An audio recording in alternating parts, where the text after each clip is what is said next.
Welcome to the RTI MTSS 2019 Conference Credit Class. The online portion of our class will take place in the Alaska Professional Learning Network. To get there, you are going to log in at teachingchannel.org. The login button is to the right. When you click on that, it'll prompt you to enter the email address that was used to add you to AkPLN. That will be the address you use to register for the class in most cases, and the password you set up. If you forget your password, I'm sorry, but I can't help you with that. There is a request new password button here. However, you need to know that that might not happen immediately. Oftentimes it takes a little while for that email to get to you so that you can reset your password. And sometimes that email also goes in your spam box, so you might want to check that. But once you have your username or email address and your password entered, click on the login button, and it will take you right onto your home page in AkPLN. You'll know that you're in AkPLN because of the blue and gold AkPLN banner right in the top left. I encourage you, if you haven't done it yet, to go through and set up your profile, add a picture, add your name, and you can do that through this little icon, this little pencil icon right here. And also check out your settings to make sure they are correct. Please do leave email notifications on for classes that you are a member of, because I will be messaging you through this. And you are also going to want to know when other people post so that you can go back and respond and keep the conversations going. Now, once you're in AkPLN, there are several ways to find the team that you want. You are looking for your RTI MTSS 2019 credit course, and you're going to be in team 1, 2, 3, or 4. I only put about 50 members in each team just because the discussion can get way too cumbersome if there's more people than that. And so you'll need to keep track of which team you're in. If you click on a team, like for instance, if I added you to team 1, I'm going to let you know which team you are added to. But if you click on, say, team 3 that you're not in, it's not going to let you in. And even if you say, I request access to this, I won't give it to you. So go back and find the team that you are a member of. If your team does not show up in recent team activity, and these are the 3 teams that you are a member of that have the most recent activity, you can also look 3 other places. One is here at the very top in this teams link. This is going to take you to a list of all of the teams in AkPLN. That's a lot of teams. Now, you can also go to the left navigation sidebar, click on My Teams, and that takes you to a link that has only the teams that you are a member of. A very quick way to find it is to look down here in the quick links at the bottom, toward the bottom of the left navigation sidebar. Find the credit class teams for this conference, team 1, 2, 3, or 4, and find your team and click on that. Now, when you click on that, it takes you to the landing page of the team for the class. And the landing page is welcome and requirements. Now, take a look over here in the left sidebar again. The learning plan is open, and each step in the learning plan is listed. We're in welcome and requirements, but you can't see the text until you click on the title of this step.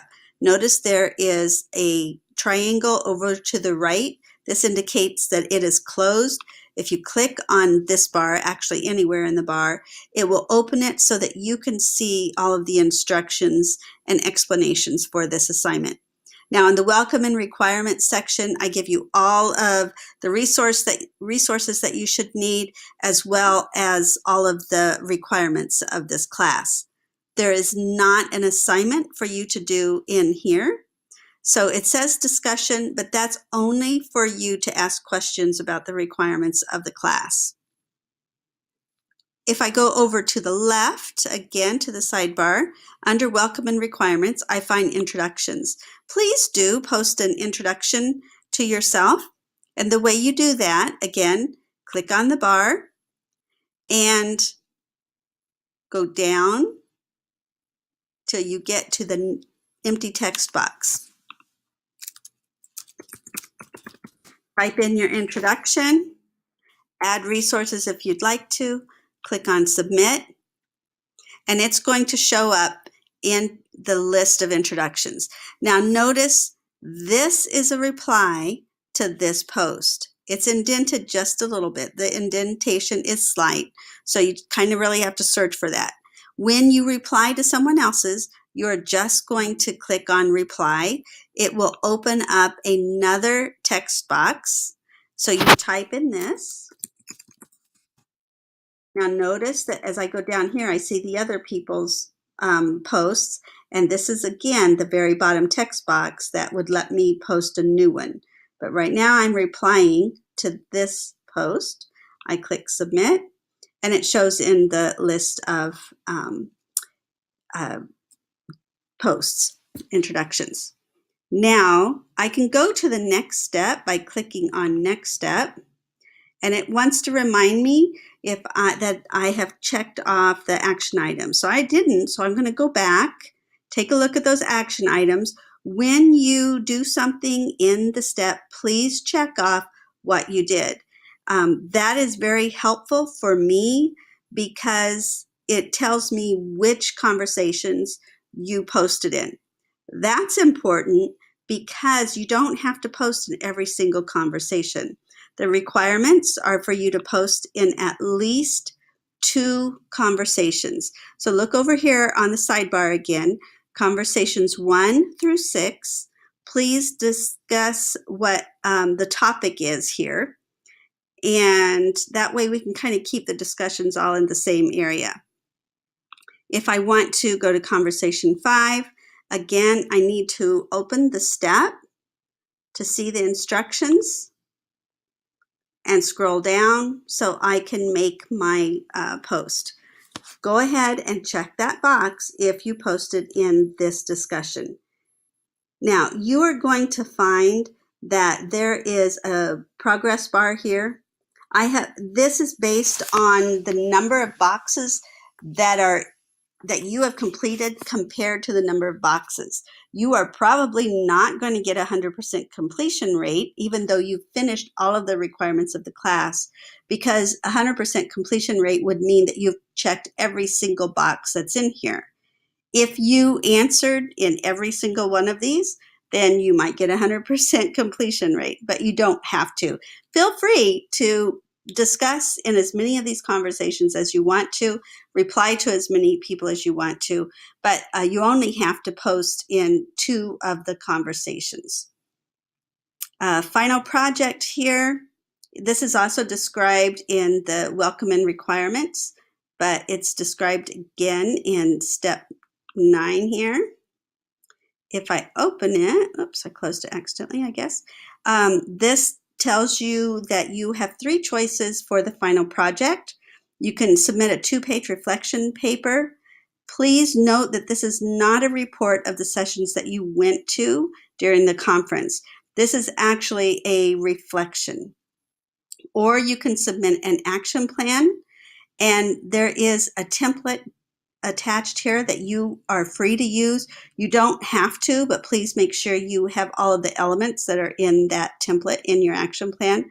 Or you can submit a video as evidence of application of at least 2 key elements from the conference. There is a rubric there's a section in the class rubric that shows you what's required for the video.